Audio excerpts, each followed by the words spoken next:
हिंदी में यूपीएससी की तैयारी से संबंधित प्रोग्राम्स को देखने के लिए सब्सक्राइब करें स्टडी IQ-IAS हिंदी। नमस्कार, बहुत बहुत स्वागत है आप सभी का स्टडी IQ-IAS हिंदी में। मेरा नाम है अतुल जैन। 21वीं सदी का जो पहला दशक था उसमें भारत में शिक्षा के जगत में काफी सुधार किए जाने के प्रयास किए गए।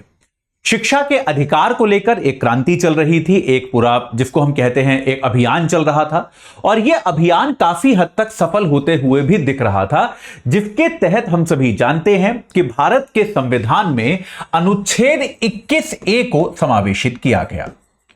ये बात हम सभी जानते हैं। अनुच्छेद 21A जो है इसने क्या किया, शिक्षा के अधिकार को मूल अधिकार बनाया। ये बात तो मेरे ख्याल से पॉलिटी में हम सबने अब तक पढ़ ली होगी, या फिर राइट टू एजुकेशन, शिक्षा का अधिकार क्या है, यह बात तो हम सभी जानते ही होंगे, हमने इसका नाम तो जरूर सुना होगा। शिक्षा के अधिकार को मूल अधिकार का दर्जा इसके तहत दिया गया कि 6 से 14 वर्ष का बच्चा जो है उसको शिक्षा प्रदान करना यह राज्य का कर्तव्य है, यह सरकार का कर्तव्य है और यह नागरिक का मूल अधिकार है। मूल अधिकार बनाने का मतलब क्या होता है कि अगर इसका उल्लंघन हो रहा है तो नागरिक इस अधिकार की मांग कर सकता है, कोर्ट जा सकता है कि यह अधिकार मुझे क्यों नहीं दिया जा रहा।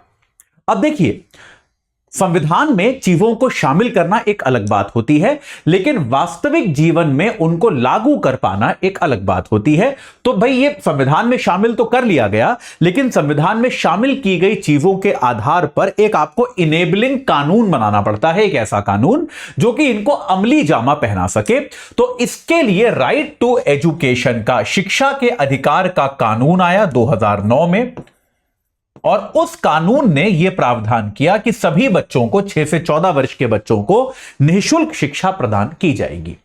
अब उसमें एक प्रावधान का एक बहुत बड़ा एक जो तर्क था वो ये था कि भाई बच्चों को आप निःशुल्क शिक्षा देना तो चाहते हो, लेकिन अगर स्कूल ही ना हो तो भाई सरकारी स्कूल में बच्चों को आप निःशुल्क शिक्षा दे दोगे, कोई दिक्कत नहीं है।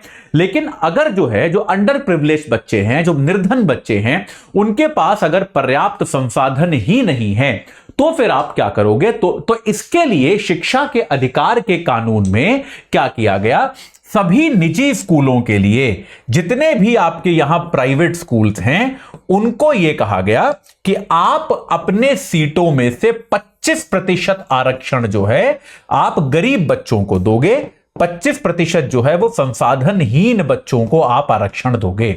तो अगर मान लीजिए किसी स्कूल में कक्षा 1 की 100 सीटें हैं एग्जाम्पल के लिए, तो कम से कम 25 सीटें आपको ऐसी रखनी पड़ेंगी जो आसपास के क्षेत्र के राइट टू एजुकेशन, जो शिक्षा के अधिकार के तहत जो बच्चे एनरोल होते हैं, उनके लिए आपको रखना पड़ेगा। इसमें कई तरह के विवाद हुए, घोटाले भी हुए, जिसको लेकर आपको याद होगा एक बड़ी शानदार फिल्म भी बनी थी, हिंदी मीडियम, आपको शायद याद होगा, एक बड़ी अच्छी फिल्म थी इरफान साहब की, तो ये फिल्म भी बनी थी इसको लेकर। तो खैर ये पूरी प्रक्रिया चालू हुई, लेकिन भाई धीरे धीरे स्कूल जो हैं वो यार बड़े जो है इस बात को लेकर खुश नहीं थे, तो स्कूलों ने सरकारों पर दबाव बनाना शुरू किया और इस प्रकार की धीरे धीरे कई राज्यों ने इस कानून में थोड़ी हद तक दखलंदाजी शुरू कर दी, कई प्रकार के फेरबदल इसमें करने शुरू कर दिए। तो ऐसा ही एक फेरबदल महाराष्ट्र ने किया था, जिसको आज बॉम्बे हाई कोर्ट ने रद्द कर दिया है। तो यह फेरबदल क्या था, बॉम्बे हाई कोर्ट ने क्या निर्णय दिया है, यह मैं आपको बताऊंगा, लेकिन उसके पहले आपको बता दूं कि भाई हमारा जो प्रतिज्ञा बैच है, P2I बैच, वो अब शुरू हो चुका है। 18 तारीख से शुरू हो गया था, 22 तारीख तक उसमें एडमिशन की लास्ट डेट है और 22 तारीख तक उसमें सेल भी लगी है। अगर आप AJ लाइव कोड लगाओगे तो आपको 24,999 का मिल जाएगा। वैसे रेगुलरली आपको 27,999 का मिलता है, तो 24,999 में आपको यह बैच चाहिए तो आपको 22 तारीख के पहले पहले AJ लाइव लगाकर इससे जुड़ना पड़ेगा। बाकी सारी सुविधाएं P2I बैच की आपको पता है। एक अतिरिक्त सुविधा जो प्रतिज्ञा के नाम पर इसमें डाली गई है प्रतिज्ञा बैच में, वो क्या है कि अगर आपका प्री क्वालिफाई हो जाता है तो हम आपकी पूरी फीस वापस कर देंगे, आपकी फीस का आपको फुल रिफंड मिल जाएगा, यानी कि आपके लिए यह बैच पूरी तरह से फ्री हो जाएगा। तो आज ही AJ लाइव कोड लगाकर इस बैच से जुड़िए और अपनी तैयारी को एक सही आकार प्रदान कीजिए। चलिए अब चलते हैं महाराष्ट्र के मुद्दे पर। तो भाई महाराष्ट्र में क्या हुआ, महाराष्ट्र में भाई स्कूल्स की लॉबी ने सरकार पर दबाव डाला। जैसे दिल्ली वगैरह में मुझे याद है क्या हुआ था कि स्कूल क्या करने लगे थे, सामान्य बच्चों के लिए एक अलग पाली चलाने लगे थे और जो बच्चे शिक्षा के अधिकार के तहत आए हैं उनके लिए एक अलग पाली चलाने लगे थे। उनको दोपहर में पढ़ाते थे, उनके लिए टीचर अलग बुलाने लगे, सस्ते टीचर उनके लिए बुलाने लगे, जिस पर प्रतिबंध बाद में लगा था। महाराष्ट्र में सरकार ने फरवरी में एक कानून पास किया, एक नियम बनाया, जिसके तहत क्या कहा गया कि ऐसे निजी स्कूल जो किसी भी सरकारी या फिर मदद प्राप्त, भाई ऐसा स्कूल जिसको सरकार या तो पूरी तरह से सरकारी है या फिर सरकार जिसको किसी ना किसी तरह की मदद देती है, ऐसे किसी स्कूल से जो 1 किलोमीटर के अंतर्गत है, 1 किलोमीटर के अंतर्गत जो निजी स्कूल आता है उसको यह 25% आरक्षण नहीं देना होगा।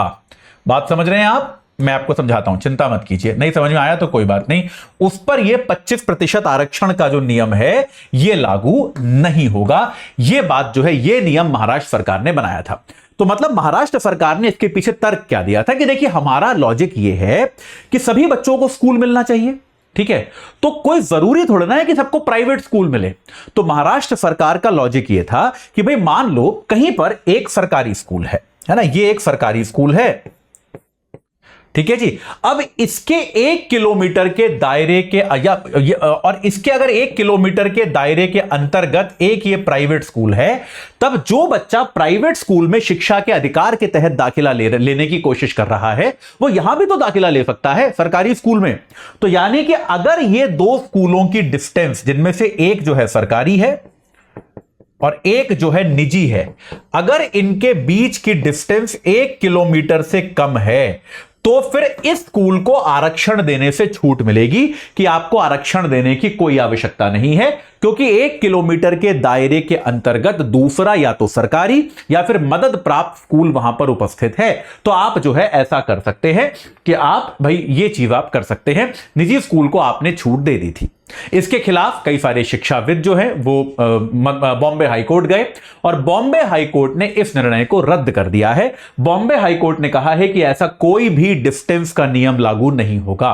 बॉम्बे हाईकोर्ट ने क्या कहा है कि भाई ये जो शिक्षा का अधिकार है, कि महाराष्ट्र सरकार का ये जो निर्णय है, ये शिक्षा का अधिकार जो कि एक तो संविधान में दिया हुआ है, भाई एक तो संविधान में मूल अधिकारों के अंतर्गत है, इसके अलावा एक संसद द्वारा पारित कानून है। बात सही है कि नहीं है? संसद द्वारा पारित कानून है कि नहीं है? इन दोनों का उल्लंघन है। बॉम्बे हाईकोर्ट ने कहा कि भाई आपने जो ये सरकार ने आदेश दिया ये इन दोनों का उल्लंघन है और दोनों तरीकों से ये गैर कानूनी है।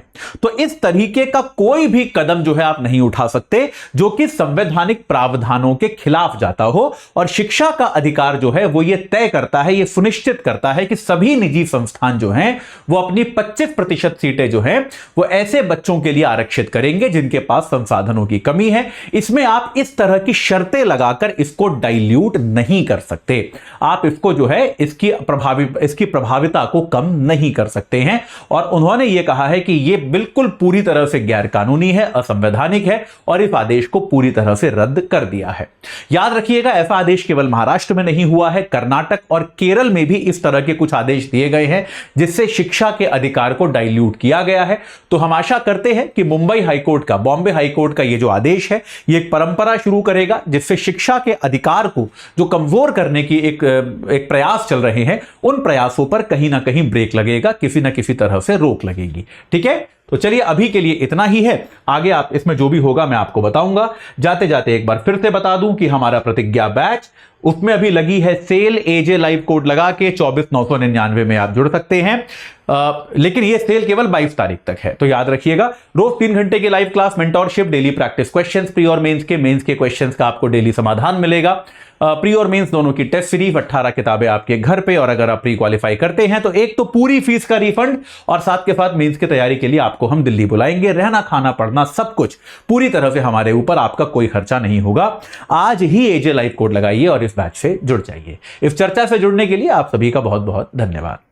हिंदी में यूपीएससी की तैयारी से संबंधित प्रोग्राम्स को देखने के लिए सब्सक्राइब करें स्टडी IQ IAS हिंदी।